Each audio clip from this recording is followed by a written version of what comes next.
করবে। যত্ন করলে কিন্তু রত্ন মেলে, কিন্তু যত্ন করা হয়নি। যারা এতক্ষণ ধরে আমার ভিডিওটা দেখছেন ছোট একটা লাইক দাম না। অফ ক্যামেরায় অনেক কাজ করেছি, অনেকগুলো আদা রসুন ছুলে নিয়েছি। তো এগুলো যদি একটু সকাল সকাল ছাদে দিয়ে দিই তাড়াতাড়ি শুকিয়ে যাবে। আমার মতো যাদের মা বাবা নেই তারা বুঝতে। আসসালামু আলাইকুম, সবাই কেমন আছেন? আশা করছি আল্লাহর রহমতে সবাই সুস্থ আছেন, ভালো আছেন। আলহামদুলিল্লাহ আমরাও ভালো আছি। আরও একটি নতুন ভিডিও দেখার জন্য আপনাদের সবাইকে আমন্ত্রণ জানাচ্ছি। আশা করছি আমার আজকের ভিডিওটি আপনাদের খুব ভালো লাগবে। ছাদে আসলাম একটু হাঁটাহাঁটি করতে। সবসময়ের মতো সকালে একটু হাঁটাহাঁটি না করলে আমার হয় না। সকালটা কেন জানি সুন্দর মনে হয় না, গুছানো মনে হয় না। একটু হাঁটাহাঁটি তো করতে হয়, তবে মাঝে মাঝে একটু বাদ পড়ে যায়। তো যা হোক, একটু তো ১৯-২০ হবেই। হাঁটাহাঁটি করছিলাম আর লেবু গাছটা দেখছিলাম, অনেক ফুল এসছে। অবহেলা অযত্নে পড়ে থাকা লেবু গাছে অনেক ফুল এসছে, জানি না লেবু কয়টা ধরবে। যত্ন করলে কিন্তু রত্ন মেলে, কিন্তু যত্ন করার সময় পাচ্ছি না। তারপরেও যদি ২-১টা রত্ন পাওয়া যায় মন্দ কি। তো দেখছিলাম লেবু ফুলে কিন্তু সুন্দর একটা সুঘ্রাণ। পাতা ছিঁড়ে একটু চটকে যদি হাতে নিই তাতেও কিন্তু সুঘ্রাণ। অনেকে কিন্তু পান্তা ভাতে পাতিলেবুর পাতাকে চটকে তারপরে খায়, আমি দেখেছি। একবার নিজে খাওয়ার ট্রাই করেছি, তবে একটু তেতো লেগেছিল আর খাইনি। তবে হ্যাঁ, লেবু পাতাটা আমি মাছ রান্নায় খুব ইউজ করি আর ডাল রান্নায়। এতে করে কিন্তু সুন্দর একটা ফ্লেভার হয়। তো যা হোক, অনেক কথা বলে ফেললাম লেবু নিয়ে। অনেকে তো আবার মোটা মোটা লেবুর খোসাও খায়, যদিও বা আমি খেতে পারি না। তো লেবুর শরবতটাই আমার সবচেয়ে বেশি বেস্ট লাগে, আর লেবুর কাজি হলে তার কোনো কথাই নেই। তো নিচে চলে আসলাম কিছুক্ষণ হাঁটাহাঁটি করতে। সবসময়ের মতো আমার সাথে আয়াত সোনাও ছিল।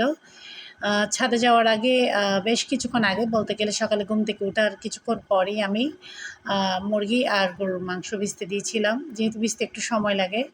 তো এখন তো এগুলো ছুটে গিয়েছে।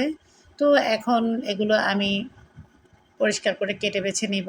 অন্যদিকে আমি যখন ছাদে হাঁটাহাঁটি করছিলাম সে সময় আমার জামাই শিম গাছগুলো কাটছিল আর কেটে শিমগুলো উঠিয়ে নিচ্ছে। তো মোটামুটি এগুলো হচ্ছে গাছ ছাড়া শিম, মানে গাছ নেই এখন, যতটুকু শিম খুঁজে পেয়েছে সব নিয়ে এসেছে। তো এখান থেকে বাঁচতে হবে, এটা প্রায় ১ থেকে ১.৫ ঘন্টার ব্যাপার বলতে গেলে। মা ছেলে সবাই মিলে লেগে পড়ব। আজকে সকাল থেকে রাত পর্যন্ত একদম ১ মিনিটেরও রেস্ট নেই, এভাবে করে কাজ করতে হবে। যদিও বা সামান্য কিছু অংশ আমি ভিডিওতে তুলে ধরছি, সব কিছু তো আর ভিডিওতে দেখানো সম্ভব না।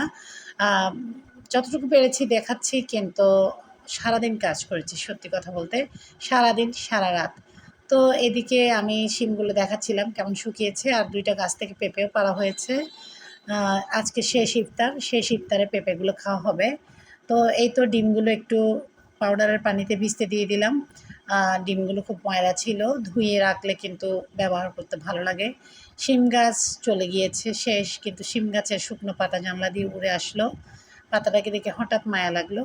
তো এদিকে বললাম না, অফ ক্যামেরায় অনেক কাজ করেছি, অনেকগুলো আদা রসুন ছুলে নিয়েছি। এগুলো এখন ব্লেন্ড করব। তো সেজন্য ভাবলাম আপনাদেরকে একটু দেখাই। ঈদের পূর্ব প্রস্তুতি বলতে কিন্তু অনেক কিছুই কাজ পড়ে। তো আদা রসুনটা ঈদের পূর্ব প্রস্তুতি না, এটা তো এমনিতেও সারা বছর জুড়ে লাগে। কমে এসেছে, ভাবলাম আরও কিছু ব্লেন্ড করে নিই। এদিকে গতকাল মিষ্টি কুমড়া ভাজি করেছিলাম, বিচিগুলো শুকানোর জন্য রেখে দিয়েছি। এই বিচি মচমচা ভাজা করে খেতে আমি, আলিফ, আয়াত আমরা খুব পছন্দ করি। ছোটোবেলায় এগুলো আমি আর আমার ছোটো ভাই খেতাম, আর আমার আম্মা ভাজা করে দিত। এই বিচিগুলো যখনই ভাজার জন্য নিই আমার মায়ের কথা খুবই মনে পড়ে। তো এবার ঘরের কাজ গোছানোগুলো একটু এলোমেলো হয়ে গিয়েছে, বেশি কাজ জমিয়ে রেখেছিলাম, সময় পাইনি। আয়াতের পিছনেই ছুটতে হয়েছে, আর ঘরে নানা রকম ঝামেলা গিয়েছে কাজে কর্মে। তারপরে মন মানসিকতা তো একদমই ভালো নেই। তো ফুলগুলো আজকে চাঁদ রাত হলেও ফুলগুলো আজকেই ভিজতে দিলাম, আর এই কাজটা করেছে আয়াত, ও এটা খুব করতে খুব পছন্দ করে। তো এগুলো ভিজতে দিয়েই ৫ মিনিট পর আবার ধুয়ে ফেলেছি, বেশি ময়লা হয়নি। তো এগুলো যদি একটু সকাল সকাল ছাদে দিয়ে দিই তাড়াতাড়ি শুকিয়ে যাবে। তো ভাবলাম এখানে মাংসগুলো তাড়াতাড়ি চুলায় বসিয়ে দিই, প্রেশার কুকারে, সময় লাগবে না। তো টুকটাক কিছু উপকরণ দিয়ে মাংসটা বসিয়ে দিয়েছি, অন্যদিকে আরও কিছু কাজ করছিলাম। বললাম না, আজকে সারাদিন কাজের মধ্যে দিয়ে গিয়েছে, আর ঘর একদম ডিপ ক্লিন করার দায়িত্ব নিয়ে নিয়েছে আমার ২ বডিগার্ড, মানে ২ হেল্পার, আলিফ, আজান ২ জনই ব্যস্ত হয়ে গিয়েছে। তো আজকে ওরা প্রচুর কাজ করেছে মাশাআল্লাহ, আয়াত তো করেছেই। তো এদিকে কিছু সয়ফাক্খন বানিয়ে নিয়েছি, আর এদিকে কিছু রোল, এই রোলগুলো করাতেও কিন্তু আলিফ আজান আমাকে হেল্প করেছিল। এগুলো ফ্রোজেন করব। ওরা এলোমেলোভাবে যতটুকু বানাতে পেরেছে আর কি। তো এদিকে ম্যাট্রেসটা বানাতে দিয়েছিলাম অনেক আগে, অথচ বানিয়ে দিয়েছে আজকে, তার উপরে বাজিয়েছে ১২টা। মানে খাল কেটে কুমির আনার মতো। কালকে ঈদ অথচ আজকে ম্যাট্রেসটা দিয়েছে এই যে খাটের থেকে কতটা গ্যাপের মধ্যে, ছোট সাইজের। আমি তো দেখে একদম মনটাই খারাপ হয়ে গিয়েছে। কি বলবো, ফেরত দিয়ে যে দিব সেই পথটাও নেই, সময় নেই। দোকানে একদিন এক রাতের ভেতর তা তৈরি করে দিতে পারবে না। অন্যদিকে দেখা যাচ্ছে কি কালকেই ঈদ, কি করব ভাবছিলাম, দেখা যাক, আল্লাহ ভরসা, বলবো পরে কি হয়েছে। তো এদিকে বেশ কিছু ডিমের নাস্তা বানিয়ে নিয়েছি। এই নাস্তাগুলোকে আয়াত বলে ডিমের কুটকুট, আয়াত আজান দুজনেই বলে। তো এটা প্রতি ঈদে আমার ঘরে করা হয়। এটা আমার বাচ্চাদের ভীষণ পছন্দ আর মেহমানদেরও পছন্দ আর কি। তো এটা দেখা যায় মাস জুড়ে কন্টেইনে রাখা যায়, বাতাস না লাগে মতো করে। এটা কিন্তু একই রকম থাকে। আমার জামাই যখন প্রবাসী ছিল তখন ওর জন্য এই নাস্তাগুলো অনেকগুলো বানিয়ে আমি পাঠিয়ে দিতাম, আর আমার ছোটো ভাই সুমনের জন্যও পাঠাতাম। হঠাৎ মনে পড়ে গেল।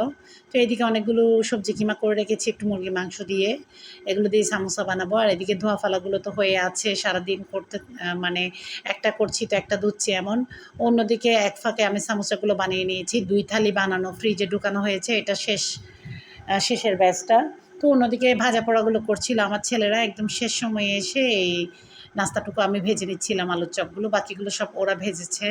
শরবত আর ইফতারির সব আইটেম ওরা তৈরি করেছে। আর আজকে আমি ছোলা ভাজা করতে চাইনি, ওরা বলেছে না, আজকে আলুর চপ, বেগুনি, পেঁয়াজি, তারপর মানে সব কিছু ইফতারের আইটেম আমরা তৈরি করব। আর শেষবারের ইফতার আজকে এগুলো চাই, কেন জানি ওরা শখ করলো, তো করে দিলাম আর কি। তো যা হোক, কথা বলতে বলতে একটা কথা বলা হয়নি। যারা এতক্ষণ ধরে আমার ভিডিওটা দেখছেন, ছোটো একটা লাইক দিতে ভুলে আছেন, আপনাদের উদ্দেশ্যে বলছি, ছোটো একটা লাইক দিয়ে আমার ভিডিওটা কন্টিনিউ করবেন। আপনাদের ছোটো একটা লাইক আমার এই ভিডিওটাকে আপনাদের মতো অসংখ্য আপু ভাইদের কাছে পৌঁছে দিবে। তো আজকে কাজ করছিলাম ঠিক প্রতি চাঁদ রাতের মতো। আজকে মনে বারবার ঘুরে ফিরে মা বাবার কথা মনে পড়ছে, প্রতিদিনই মনে পড়ে, কিন্তু আজকে দিনটাতে অনেক বেশি মনে পড়ছিল। আমার মতো যাদের মা বাবা নেই তারা বুঝতে পারবে এই জ্বালাটা কত বড় জ্বালা। এটা আমার মৃত্যুর আগ পর্যন্ত এই জ্বালাটা কখনো কমবে না। এটা সবসময় বুকের ভিতর টিপটিপ করতে থাকে। আর ছোটোবেলার চাঁদ রাতগুলো মনে পড়ে, 5 ভাই বোন মিলে কত আনন্দ করেছি। এখনের মতো এত রমরমা সুযোগ সুবিধা ছিল না, এত বেশি জিনিসও ছিল না। সীমিত আয়োজনে আমরা কত খুশি হয়েছি। আর এখন আয়োজন অনেক বেশি হলেও আমাদের খুশিটার পরিমাণ কেন জানি কমে গিয়েছে। তো এই তো বেগুনির পাশাপাশি আলুনি করেছি, এগুলো আজানের জন্য, যেহেতু অ্যালার্জির জন্য বেগুনি খায় না। আয়াত লাচ্ছি খেয়ে গোঁফ গজিয়েছে, এটা দেখেও হাসতে হাসতে শেষ, নিজের কথা বলে নিজে হাসছে। একজনের মুখের দিকে তাকিয়ে আরেকজন হাসছিল, এই আর কি। তো এত ভাজা পোড়া করেছি, আর আমি কি দিয়ে ইফতারি করেছি সেটা আপনাদের সাথে শেয়ার করব। তো এই তো, এদিকে আমি ইফতারিগুলো নিয়ে নিলাম, একদম সিম্পল। পায়েস এখনও ফ্রিজে রয়েছে, সেটা বের করা হয়নি। তো এই তো আমার ইফতার, পান্তা ভাত, তারপর আলু ভর্তা, বেগুন ভাজা, এগুলো দিয়েই আমি ইফতার করব। যেহেতু আমার আলসারের একটু সমস্যা আছে, দেখা যায় কি ভাজা পোড়া খুব একটা খেতে পারি না। তো এখন হচ্ছে রাত প্রায় 2:30, কাজকর্ম প্রায় শেষ, সামান্য কিছু গুছগাছ বাকি। এ সময় আমার ছেলেরা খুব টায়ার্ড, তো ওরা এখন 7 আপ খাবে আর পাস্তা খাচ্ছে। এটাই ওদের মানে আজকের রাতের শেষ আয়োজন। আজানের চোখ মুখ ঢুকে গিয়েছে, এতটা পরিশ্রম করেছে।